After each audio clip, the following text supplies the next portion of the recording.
Hi, everybody. Welcome back to the channel. This is Eden Maybon of LightCycleAstrology.com. Today, friends, we're getting into another aspect that is forming in the sky this week, and that is Venus's square to Mars. I mentioned yesterday that there is a ton of astrology forming in the sky this week, all leading up to the full moon taking place this weekend in the sign of Leo. Yesterday, we went into the Sun square to Uranus that is pretty much taking place simultaneously with this Venus square Mars. So if you want a bigger picture that helps you get ready for the full moon energies, I recommend watching that video that we did yesterday on the channel. As for today, we're going to take a look at the archetypal combinations of Venus square Mars. But before we do, let's get into the chart and take a look at the aspect and the timing of it coming through between Venus and Mars here. You can see that Venus, now exalted in the sign of Pisces at 7 degrees, is going to be applying a square to Mars right around very late February the 1st on Wednesday. So by Thursday morning, you're probably going to be feeling this aspectual energy as well as the Sun square Uranus energy. But as we roll forward here, by the time we get to Saturday, this is really the perfected moment between Venus and Mars. But one thing that's crazy is you'll notice that the Sun and the Moon are now beginning to move into that oppositional range as well with one another. So that's pretty crazy. We got the full moon coming through. You know what? Let me go ahead and just pull up Uranus and put Uranus back into the chart as well, so you can see that it's pretty wild. We have both of these aspects perfecting. The Sun-Uranus aspect perfects a day before the full moon, and the Venus square Mars aspect perfects pretty much at the same time as the full moon. So any one of these aspects as a standalone aspect would be very noticeable and potent. But having both of those things perfect right around the culmination of the lunation cycle is really potent and powerful, and it brings in those energies to that full moon moment. It front loads it or just packs it out with those kinds of archetypal energies. So it's a big full moon, you could say. Now, what does the Venus square to Mars archetypally mean in terms of the astrological effect we're going to see tied in with the full moon? Let's get into the themes to watch for Venus square Mars. Now, these are my 7 themes. These themes are just fun things to play around with, turning the jewel aspectually speaking, so you could see what do we get if you combine these archetypes in sort of different combinations. As we look at the specific locations that the planets are in, we see that Venus is to the right of Mars, making Venus the superior planet. Now, Venus is also in extraordinarily good dignity in Pisces. She is exalted. So not only is she in that superior upper hand position over Mars and is going to be dominating the energy of exchange, but she is also extremely potent in her high dignified status here in Pisces. So, let's get into the themes here. 7 archetypal themes to watch for. Theme number 1 I have is conflict between the lovers. So this is a pretty basic theme. Whenever you get a Venus square Mars, you're going to pair the planets that archetypally represent the 2 lovers in astrology. And that square is going to be of the nature of Mars. Ancient astrologers said that the square aspect was said to be of Mars kind of archetypal energy as well. So you've got a pretty powerful dynamic that is either going to cause a lot of tension between lovers, that is either going to express itself in some potentially passionate kinds of expressions, or it could be in the form of like arguments or argumentation, conflicts that come up and arise that need to be dealt with in order for the relationship to remain healthy. So that is theme number 1. Theme number 2, the arrival of sexual attraction, tension, and anticipation between people.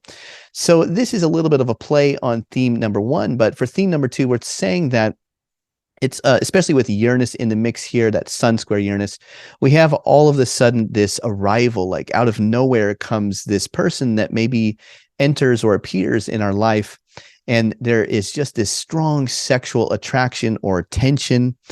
And because we are thinking about Venus in the sign of Pisces and filtering through that Jupiter-like quality that Pisces has, there is quite a bit of anticipation that is a description of Pisces, because Jupiter on its way to the spring equinox it has that very like, it's just waiting for the return of spring. It can't wait. It's hopeful and optimistic. So we have an exalted Venus that's very hopeful for some kind of attraction here.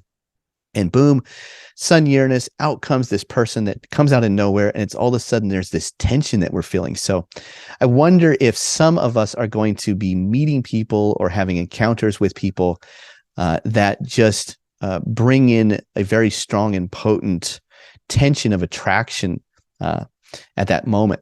So that could be one theme we could watch for. Something else could be theme number 3, lustful desire dominating the mind. Yeah, we have Mars running through the sign of Gemini, a planet that is a domicile of Mercury. And Mercury is that archetypal quality of the mental qualities of thought going back and forth, moving in and out of the underworld. That's psychology or psychopomp god. So could Venus in her exaltation place be so full of the sensuality and the lustfulness of Pisces?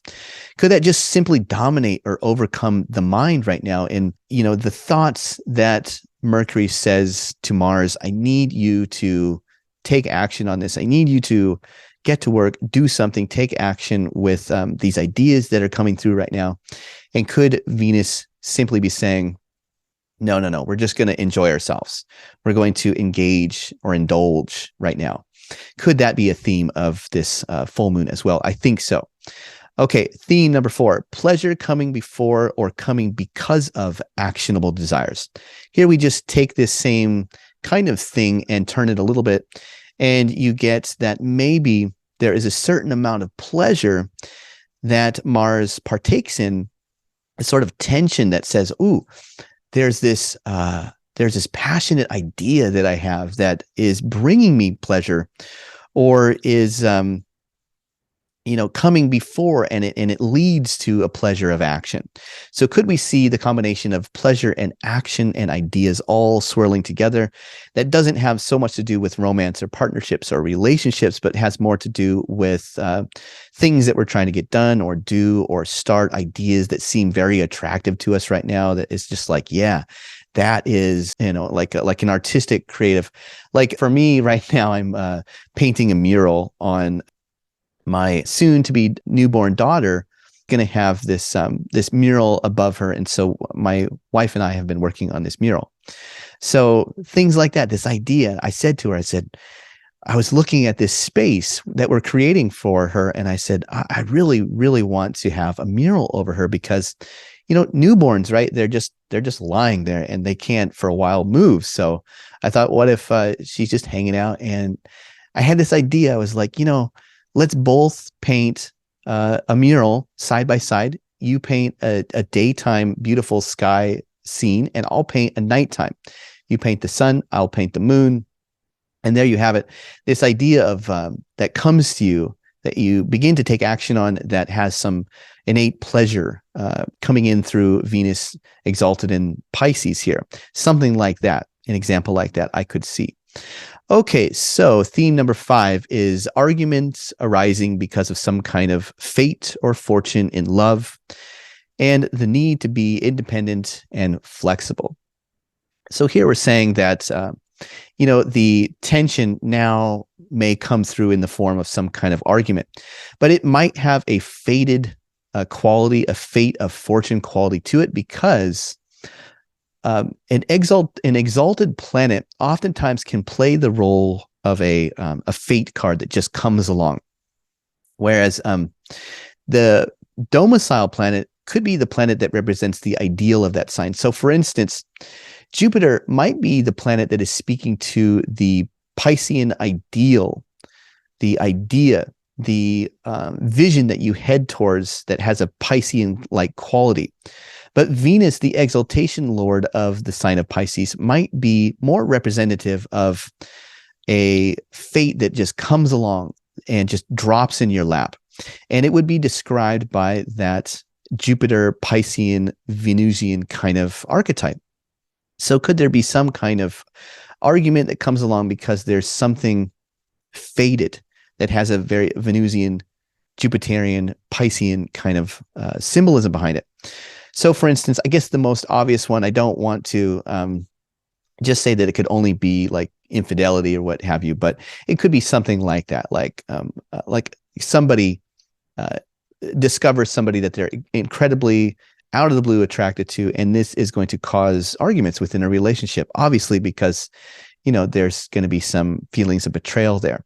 So that's just my simple example of this, because I'm somehow not able to come up more quickly with other examples of it. But that could be giving you an example that helps you understand where this is going. So some kind of argument that has something to do with pleasure, or a fated quality of pleasure or attractiveness or love that comes through out of the blue. And also it's paired with this Mars in Gemini quality that says, I need independence, I need flexibility, I need that real actionable, independent, flexible quality to come through. And so these two things pair and become tense with one another.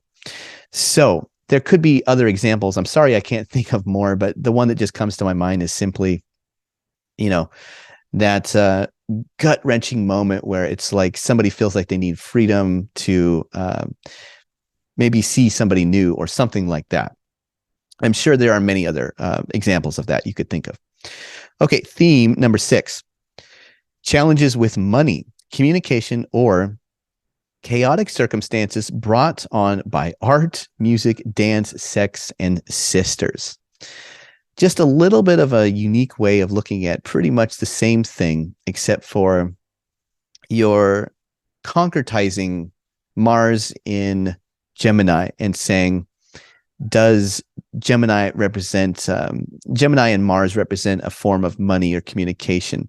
And Gemini is a sign where there is a bit of chaos because Mercury deconstructs the light that is heading towards the summer solstice. So Mercury is a god of chaos at times. And in order for Mercury to have that very flexible mental quality, it has to take things apart and it has to analyze and it has to get at the deeper root of the numbers and the equations. And so that's the mercurial quality that is chaotic through just its very nature of having to deconstruct and take apart and analyze things. So oftentimes when we are looking at planets running through Mercury-ruled domiciles, there is a sense sometimes of things that are chaotic. So money, communications, and chaos coming together through circumstances that is brought on by maybe something that has to do with art, music, dance, or sisters. So maybe an example of this is simply somebody going to an ecstatic dance, or I think it's called, it used to be called ecstatic dance, where you go and it's just kind of chaotic. There's no rules. There's no form. It's just everybody get into this space and dance like, dance however the spirit moves you at that moment. And it's just this mingling of chaos and art together. Okay, so theme number 7, my last one here. This is more of a mundane theme.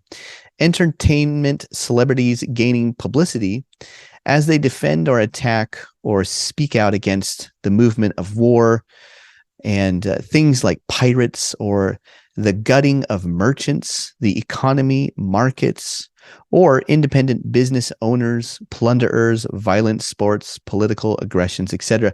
These are all examples of Mars in Gemini, where we could see Mercury and Mars coming together to make like a pirate, right? Somebody that plunders, or Mars as a quality of like a cutting or a stabbing. You could say that Mars might be gutting merchants. So do we see things or themes out there in the mundane world where there are people that are mercurial, own their own businesses, that are being somehow gutted or stabbed by Mars? Maybe that is a theme that is also coming through. And the exalted Venus is very much the celebrity actress or actor that is beautiful, that is lifted up and celebrated. So people that represent or fit that archetypal exalted Venus theme? Could those people in that dominant position to the right in the chart be emblematic of speaking out, making some aggressive Mars-like action or defense, or speaking out against, or maybe even attacking things that are happening that have to do with war, right? War in Ukraine, or with pirates. It's probably a stretch, but we do still have pirates. Or like the troubles that merchants are going through, the troubles that the economy is going through, markets, maybe the independent business kind of owner, maybe people that are plundering or stealing, like people like that are committing, what do they call it, corporate crime, or even the violence of sports. We've seen that certainly as Mars has been traveling through the sign of Mercury. We see the violence of sports, that topic come up in the football world, right? But also it could be like political aggression. Is there a politician out there that is sort of being aggressive and cunning? And would there be a certain celebrity that would come out and speak out against that? So those are a little bit of the mundane kinds of ways in which you could see this archetypal energies being brought out into the world. So that is what I have for this particular aspect. Venus is square to Mars. It is coming through. So again, if you want to check out some of the more broader context of the full moon culmination taking place this coming weekend, I recommend going ahead and listening to the Sun square to Uranus if you haven't already. But thanks so much everybody for watching. I really appreciate all the new subscribers and all the support in the comments. Please, if you haven't already, subscribe to the channel if you want to see more content like this, and leave a comment in the comment section about how you could maybe reflect on some of these archetypal combinations yourself, or experiences that you have, anything you're comfortable with sharing. That's always really fun to get a dialogue going and to see how these energies are playing out in the real world. That's always the best teacher for astrology anyway. Thanks so much, everybody. I'll be back again tomorrow for another astrology video. I think we're going to get into the contra-intuition between Neptune and Jupiter that is also coming in at the same time as all these other big time energies. Anyway, have a good day, and I'll see you soon. Bye.